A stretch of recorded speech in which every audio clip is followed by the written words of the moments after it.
Aku rela dimadu bapak tua demi sebuah. Sebelum kita mulai, jangan lupa untuk like, komen, dan subscribe. Dukung terus channel ini agar kami bisa terus menghadirkan cerita-cerita menarik untuk kalian. Jangan lupa juga share ke teman-teman kalian agar mereka bisa ikut menikmati kisah ini. Yuk, langsung kita mulai ceritanya. Mawar duduk termenung di depan rumahnya yang hampir roboh.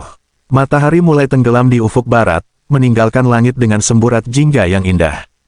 Namun, keindahan itu tak mampu menghapus kekalutan yang memenuhi hatinya. Di dalam rumah, ibunya tengah berbaring lemah di atas dipan tua. Batuknya semakin parah sejak sebulan terakhir, tetapi mereka tak memiliki cukup uang untuk membawanya ke dokter. Adik-adiknya yang masih kecil duduk di lantai, mengerjakan PR mereka dengan penerangan lampu minyak karena listrik sudah lama diputus akibat tagihan yang menunggak. Mawar menarik napas panjang. Hidup mereka semakin sulit sejak ayahnya meninggal 2 tahun lalu akibat kecelakaan kerja. Sejak itu, ia menjadi tulang punggung keluarga, bekerja sebagai penjaga toko kecil dengan gaji pas-pasan. Hari itu, sebuah kejadian mengubah hidupnya selamanya. Pak Surya, seorang pria berusia 60 tahun yang dikenal sebagai pengusaha kaya raya di kota ini, datang berkunjung. Ia datang dengan mobil mewah, mengenakan setelan mahal, dan disambut oleh ibunya dengan sedikit keheranan. "Ada yang bisa saya bantu, Pak Surya?" tanya ibunya sopan. Pak Surya tersenyum tipis, lalu menatap Mawar yang berdiri di sudut ruangan. "Saya datang untuk melamar Mawar." Mawar terkejut, jantungnya berdegup kencang. Ia sudah mendengar nama Pak Surya sebelumnya, pria tua yang memiliki banyak bisnis dan dikenal luas sebagai orang kaya. Namun, ia juga terkenal memiliki 2 istri, Bu Ratna dan Bu Siska. Melihat kebingungan di wajah Mawar, Pak Surya melanjutkan, "Aku ingin menjadikanmu istri ketigaku. Jika kau menerimanya, aku jamin hidupmu akan berubah. Ibumu tak perlu bekerja lagi, adik-adikmu bisa sekolah tinggi, dan kau sendiri akan hidup berkecukupan." Mawar menunduk. Tawaran itu begitu menggiurkan, tetapi juga menakutkan. Apakah ia benar-benar ingin menghabiskan hidupnya dengan pria yang usianya lebih tua dari ayahnya? Malam itu, ia berdiskusi dengan ibunya. "Bu, bagaimana jika aku menerima tawaran itu?" tanyanya lirih. Ibunya terdiam lama sebelum menjawab, "Nak, ibu ingin kau bahagia. Tapi jika ini pilihanmu demi keluarga, ibu tidak akan melarang." Mawar tahu, ini bukan pernikahan yang didasari cinta, tetapi demi keluarganya. Dengan berat hati, ia menganggukkan kepala. Pernikahan Mawar dengan Pak Surya berlangsung dengan sangat megah. Gedung pernikahan dihiasi dengan bunga-bunga mahal, tamu-tamu terhormat datang mengenakan pakaian elegan, dan makanan berlimpah tersedia di meja prasmanan. Mawar mengenakan gaun putih yang begitu indah, tetapi hatinya terasa kosong. Ia duduk di pelaminan di samping suaminya, seorang pria yang usianya lebih pantas menjadi kakeknya. Para tamu berbisik-bisik, beberapa memandangnya dengan tatapan iri karena kini ia menjadi bagian dari keluarga kaya, sementara yang lain mencibir bahwa ia hanya seorang gadis miskin yang mengincar harta. Setelah pesta pernikahan selesai, mereka pulang ke rumah besar Pak Surya. Rumah megah dengan pilar-pilar tinggi dan lantai marmer berkilau itu kini menjadi tempat tinggal barunya. Namun, ada 2 sosok yang sudah lebih dulu menetap di sana, Bu Ratna dan Bu Siska. Mereka menyambut Mawar dengan ekspresi yang sulit ditebak. "Selamat datang di keluarga ini, Mawar," kata Bu Ratna, istri pertama yang telah hidup bersama Pak Surya selama 30 tahun. Bu Siska, istri kedua yang lebih muda, hanya tersenyum tipis. "Semoga kau betah," katanya dengan nada sinis. Mawar berusaha membalas dengan senyum sopan, tetapi ia tahu, hidupnya di rumah ini tak akan mudah. Malam pertama mereka tidak seperti impian para pengantin wanita. Pak Surya hanya berkata, "Aku harap kau bisa menjadi istri yang baik. Kau tak perlu khawatir tentang uang. Aku akan memberimu semua yang kau butuhkan." Mawar mengangguk pelan. Ia mendapatkan semua yang diimpikannya, harta, rumah mewah, dan kenyamanan. Tetapi satu hal yang tak ia miliki adalah kebahagiaan. Hari-hari Mawar di rumah megah itu semakin sulit. Kehadirannya mengundang kecemburuan dan kebencian dari 2 istri Pak Surya. Bu Ratna, sebagai istri pertama, merasa posisinya terancam. "Kau hanya datang untuk menghabiskan uangnya," katanya suatu hari dengan nada tajam. Bu Siska, yang berusia lebih muda dan lebih ambisius, juga tak kalah sinis. Jangan pikir kau bisa mengubah keadaan di sini. Kami sudah lebih dulu hidup dengan Pak Surya. Mawar berusaha bersikap baik, tetapi perlakuan mereka semakin buruk. Mereka mulai membatasi geraknya, mengawasi setiap interaksi Mawar dengan Pak Surya, dan seringkali menyindirnya dengan kata-kata pedas. Satu malam, Pak Surya memilih untuk makan malam bersama Mawar di kamarnya daripada di meja makan utama. Hal ini membuat kedua istri lainnya semakin murka.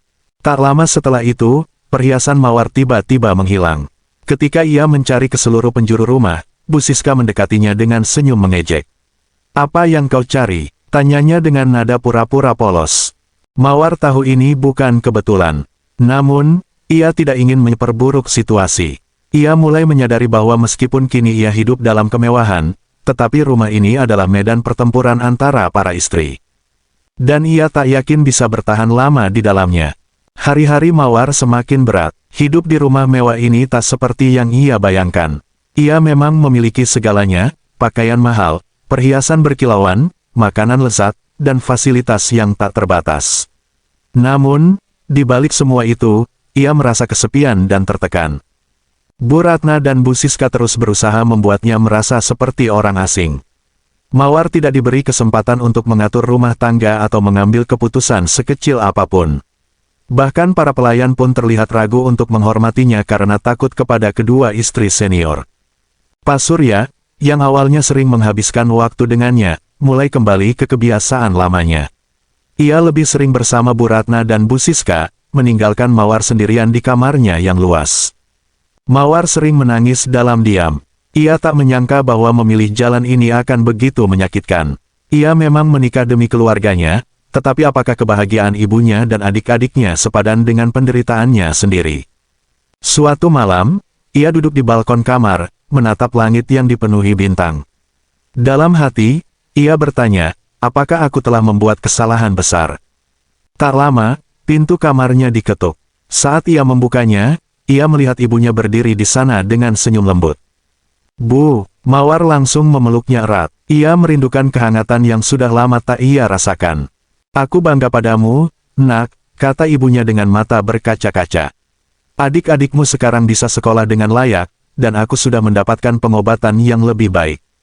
Mawar tersenyum pahit. Kebahagiaan keluarganya adalah alasan utama ia menerima pernikahan ini, tetapi mengapa hatinya justru semakin hancur? Saat ibunya pulang, Mawar kembali duduk termenung. Ia mulai mempertanyakan apakah semua ini benar-benar sepadan. Ia telah mendapatkan kekayaan, tetapi ia kehilangan kebebasannya. Hari-hari berlalu, dan keadaan di rumah semakin tidak terkendali. Pak Surya mulai sakit-sakitan. Dokter mengatakan bahwa usianya sudah terlalu tua untuk terus bekerja terlalu keras. Bu Ratna dan Bu Siska mulai menunjukkan wajah asli mereka. Mereka mulai berebut perhatian Pak Surya, memastikan bahwa mereka mendapatkan bagian terbesar dari harta kekayaan yang akan diwariskan. Mawar tak ikut campur. Ia hanya diam, mengamati bagaimana keserakahan mengubah mereka. Suatu malam, Pak Surya memanggilnya ke kamar. Wajahnya terlihat lebih pucat dari biasanya. "Mawar," suaranya lemah. "Aku mungkin tak akan bertahan lama." Mawar menggenggam tangannya dengan hati yang campur aduk. Ia tak pernah mencintai pria ini, tetapi ia tetap merasa iba. "Aku ingin kau tetap di sini setelah aku tiada," lanjut Pak Surya. "Aku akan memastikan kau mendapatkan bagian dari hartaku." Mawar hanya diam. Ia tidak tahu harus bersyukur atau justru semakin merasa terjebak. Beberapa minggu kemudian, Pak Surya meninggal dunia. Rumah megah itu yang dulu terasa seperti istana kini berubah menjadi medan perang.